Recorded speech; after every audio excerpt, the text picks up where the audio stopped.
This is like my favorite procrastination game to play. It's sort of similar to,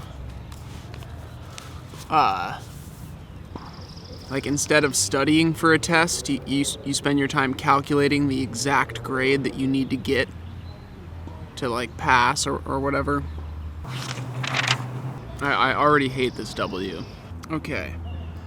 What am I doing with my life, and what do I want to do with my life? And yeah, I get that I'm in a really privileged position to even be asking that question.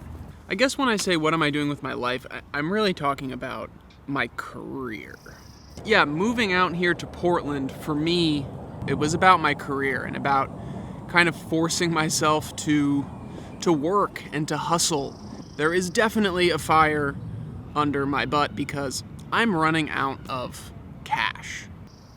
Okay, what is this line? Ooh, that's not a very good line. So this is today. I think it's June 17th. I have about 3 months of money that I'm willing to blow. It's been painful, just like watching my bank account slowly whittle away. There's probably about 3 months of living expenses left in there before I am starting to dip into retirement savings.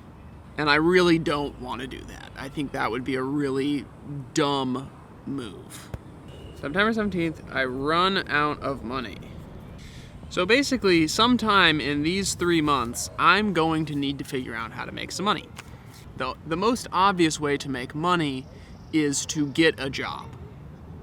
I think working jobs is a really honorable thing to do. I think work is good, and paid work is good, and making money is good. But for me personally, I really don't want to serve a corporation. I really don't want to work to make someone else money. And ultimately, all corporations, that is their goal, to make money. Working for a company like Nike is headquartered out here. There's a really cool ad agency, Wyden Kennedy. There's also an ant in my hair. I guess some sort of production company, like a video production company. I don't really want to do that. That being said, if I haven't figured anything out by about here, I'm probably going to be more open to working for a company like Nike. So I would say at this point, sort of like September 1st, I would get off of my moral high horse and do what I needed to do. We'll call this the desperation zone. Non-profits.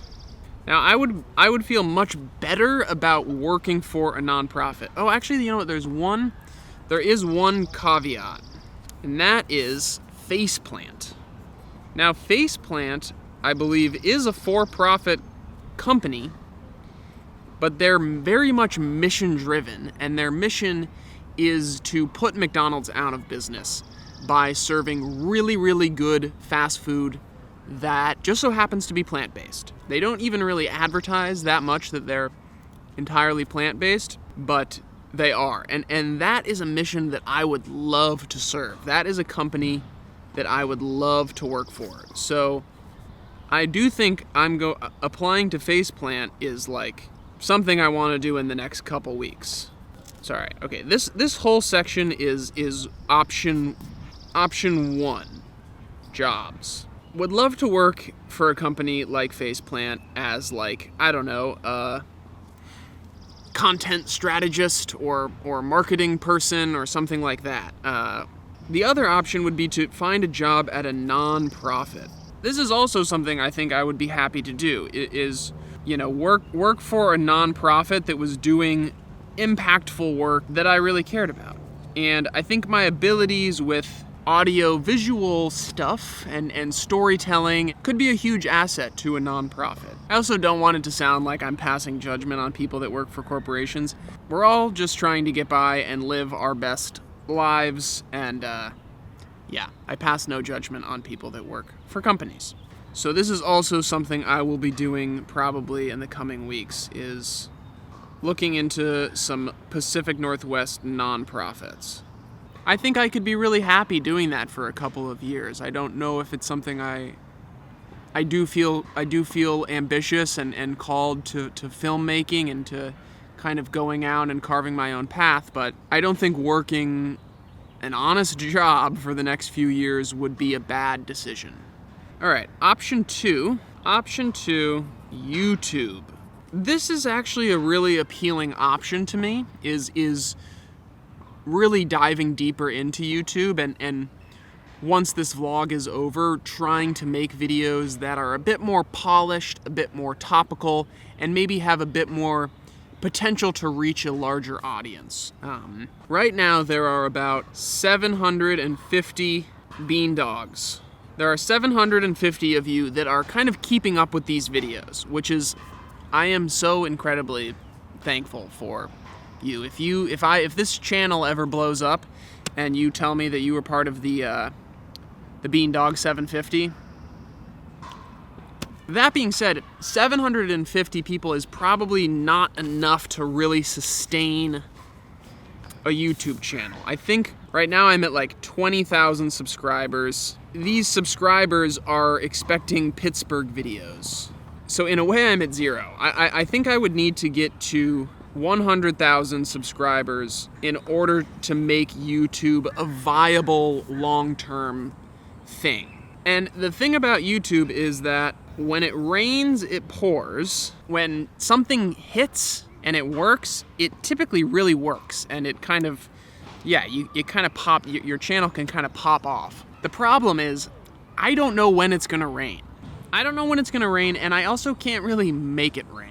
It's about experimenting and trying different things and just sort of throwing a lot of darts at the dartboard. The vlog is not making it rain, which is fine. I'll probably finish the vlog in the desperation zone. This is probably when this vlog will end. I have about 65 more days to go. It's probably gonna take me closer to 80 or 90 days to make those 65 videos. So this is kind of where the vlog ends. Right about the time I am running out of money.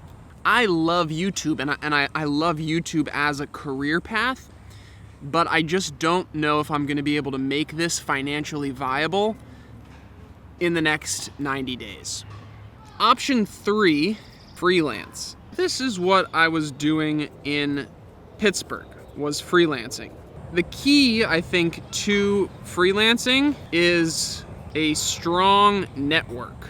The reason I was able to have success as a freelancer in Pittsburgh is because I had such a strong network there. I had been working in Pittsburgh as a video maker for, 6 or 7 years. So, and also people knew me from the Neighborhood series, so I would get asked about, if I was available to do work, to do jobs all the time. I would say this also is not gonna happen in the next 3 months. There's no way. This is like a 3-year option. The other thing about freelance is that it's kind of isolating. I didn't love the freelance lifestyle. I know it's appealing to so many people and I know it comes with a lot of freedom, but it is kind of isolating and I want my work to be more collaborative. So I don't really think freelance is the way I want to go. So what I'm really looking for, I think, is purpose. Which is, the feeling that I'm having an impact, I'm having a positive impact on other people or the environment or the world. There's nothing worse than doing work that feels meaningless. This is like why I don't want to work for Nike, is because ultimately at the end of the day, all I'm doing is trying to help Nike sell more stuff to people who probably don't really need it. And that doesn't feel meaningful, it feels like kind of a waste of my time and energy. And then the flip side of that sort of emotional side is the reality that I need to make money.